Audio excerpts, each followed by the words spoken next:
Tonight and tomorrow is the 9th day of Av. And on this Shabbos also coming up, we read Parashat Ve'eschanan. It's always read after Tisha B'Av, and it's known as the Shabbat Nachamu, the Shabbos of consolation. Tisha B'Av was the day, began in Jewish history, where the spies come back with a report about the land of Israel, which caused the people to cry and to be fearful. They didn't want to go into the land. They were scared. God's not with them. They disconnected. They lost their faith in God. Throughout Jewish history, we've had many tragedies on the 9th day of Av, one of which is the destruction of the temple in Jerusalem, the holy temples, where we would bring our offerings and we would come, and in our brokenness, we would become whole again. We would recognize the things we've done wrong. We would want that relationship with God, and we knew God was with us, and we were able to connect and able to heal ourselves and able to become whole again. So we've lost the temples, and we cry, continue to cry on Tisha B'Av. We sit on the floor and we mourn the loss of that relationship.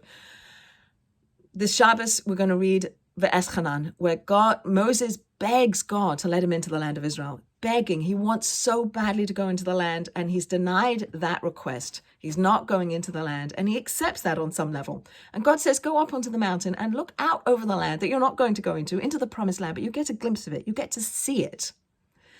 So perhaps on Tisha B'Av, what we're doing is we're looking back. We're looking back at all the disconnects and all the things we've done wrong and all the things that have brought us to a place where we don't have a temple in Jerusalem and we don't have the relationship with God that we want to have, which is close and full and where the whole world recognizes God. We don't have that.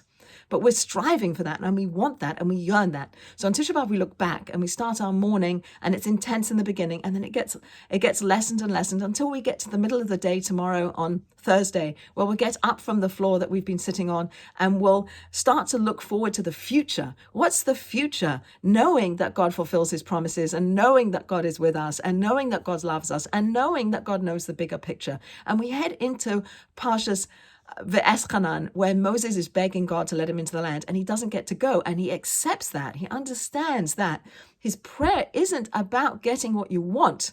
Prayer is about connecting to God.